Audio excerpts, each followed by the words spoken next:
You tuned into All This Math. This is Professor Parker.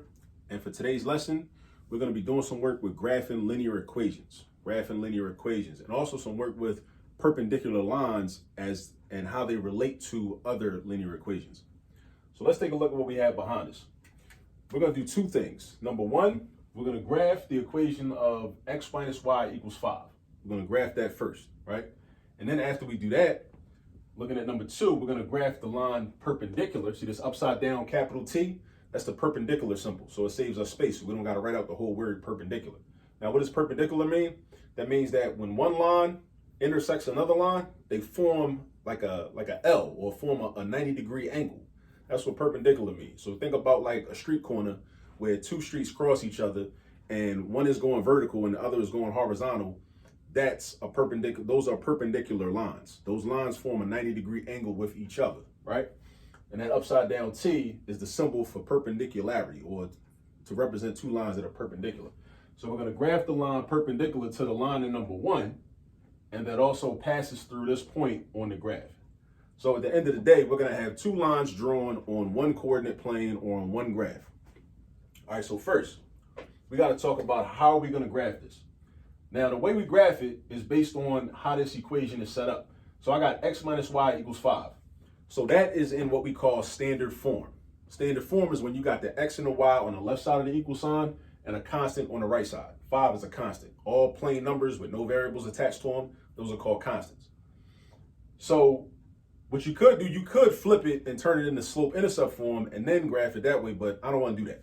When I see an equation in standard form, I just find the x-intercept and the y-intercept straightforward, right? So this is what I do. I'm looking for the x-intercept. X-intercept, I write x-int for intercept. And the way I find the x-intercept is I go to this equation and I replace the y with a 0 and then I solve for x. So remember that whenever you want to find the x-intercept in any equation, you replace the y with a 0 and solve for x. So that means I'm going to have x minus 0, because I replaced the y with a 0, and that's equal to 5. Right? Now, x minus 0 is nothing, right? It's just, it's not nothing. X minus 0 is just x. That's what I meant to say. X minus 0 is just x, because x has no value, really. So we got x equals 5. So that's my x-intercept. That's one of my points, right? So the way I would plot that point, or the way I would write that point would be like this. 5, 0, because the x value is 5, the y value is 0. Now, I'm going to do the same thing for the y-intercept, except now I'm going to replace the x with a 0 and solve for y. So I write y dash int, and I go back here. This x becomes a 0. So I got 0 minus y. See, 0 minus y, because the x becomes a 0. Minus y is still there. That equals 5. 0 minus y is just negative y. And that equals 5, right? But I want to know what y is. I don't want to know what negative y is. I need to get rid of that negative sign. Also remember, that negative sign represents a negative 1. That's really negative 1 times y. Negative y means negative 1y or negative 1 times y. So to get rid of it, I should divide by negative 1. I could multiply, but I want to be consistent. I like to do the opposite operation when I'm getting rid of coefficients. So I got y equals negative 5. All right? Y equals negative 5. So that means that that point is going to be 0, negative 5. So now I got 2 points. So now I'm good. I can draw this line at any point, right? And whenever I'm ready, I can draw this line because I got 1 point and I got 2 points. So what I'm going to do is I'm going to come over here. And I want to use a different color, but now I'm going to stick with black. So let's do this.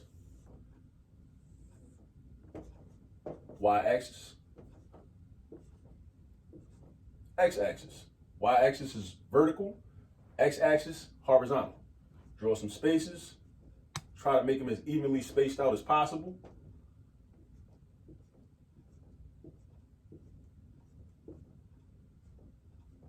Draw them vertical also.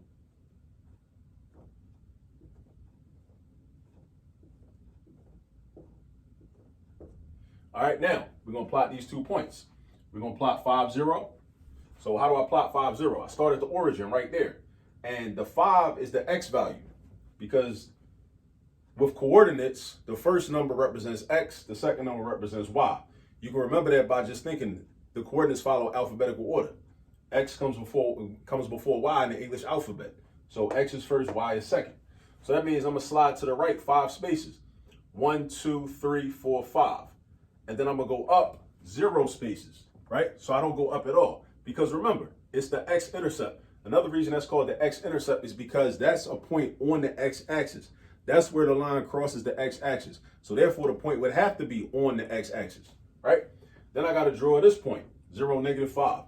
So I go to the origin. I go to 0, I go to the origin. Then I go 0 spaces to the right. That means I don't go to the right at all, or left, because I go 0 spaces. And remember, this is the y-intercept, so it's gonna be on the y-axis. So I'm gonna go down, -5, not up, because if it was up, then it would be a positive if I was going up, but I'm not going up. It's -5. So I'm going down 1, 2, 3, 4, 5 to -5. And I draw my second point. So now I got my 2 points. So now I can just basically play connected dots, but I don't really want to play connected dots because I want to extend the line past those 2 points, right? So I'm gonna do something like this. That's my line. So that's this line, right? So now we just did that part. That part is done, right? Now we go to number 2, graph the line perpendicular to number 1 and passing through 5, 0. So in order to do that, whenever you see a problem that talks about graphing a line that's perpendicular to something or parallel to something, we're talking about what the slope is. We have to focus on what the slope is because the slope is going to determine and dictate for us how that line is going to look. But we got to have that piece of information first. We got to know what the slope is. So I need to know what the slope of this line was. Now, since it's in standard form, one way to find the slope is by using this formula. This formula right here. M, which is the symbol for slope, which is the variable that represents slope, equals -a over b. -a over b. Now, you should be wondering, well, what is a and what is b?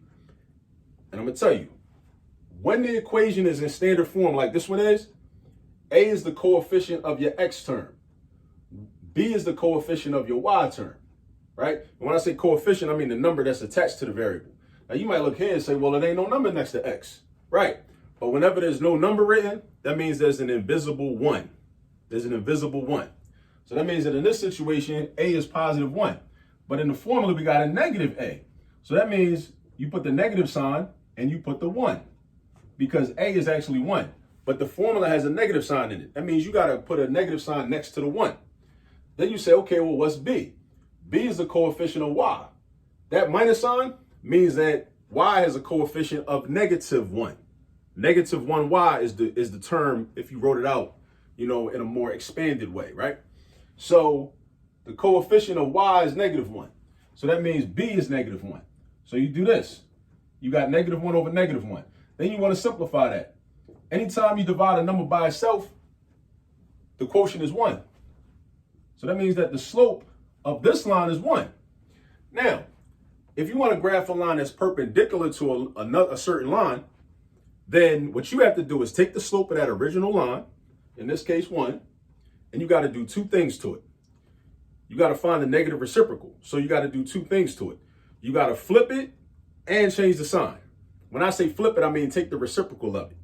So you got to take the reciprocal of it and change the sign. So what that means is this. If I take the reciprocal of 1, I'm still going to have 1. Because 1 is just the same thing as 1 over 1. And if I take the reciprocal of 1 over 1, the 1 is going to go to the top, and the 1 that was at the top is going to go to the bottom. It's going to be the same. 1 is the only number where that situation occurs, right? With any other number, it's not going to work like that. But 1 is the reciprocal of itself. So the first thing I do is I take the reciprocal. So I still got 1. But I also have to change the sign. So this +1 is going to turn into a -1. The +1 is going to turn into a -1. So I'm going to say the m of my perpendicular line is -1. All right. So now we want to graph the line that's perpendicular to this line. So we know the line, my new line has a slope of -1. The original line had a slope of +1. My new line has a slope of -1 though. And it also passes through 5, 0. So this is what I know. I'll change color up for this one. All right, so look, I got that point, right? But also my slope is -1. So this is what I like to do. in order to use my slope, because my slope is not a point. My slope tells me how to get to the next point. The slope is like a set of directions. Like if you're going somewhere, you go into GPS, you need directions, right? So I'm gonna make this look like a fraction. I'm gonna put that over 1, just like that. The top number tells me how far to go up or down. So because it's negative, that means I'm going down. The bottom number tells me how far to go right or left. Because it's positive 1 in the denominator or at the bottom, that means I'm moving to the right. This many spaces. So what I do is, from this point right here, I'm gonna go down 1 and to the right 1. And that'll be my second point. So I go down 1 and to the right 1. That's my second point. And now I can draw my line, just like this. It's a little sloppy, but you get the point.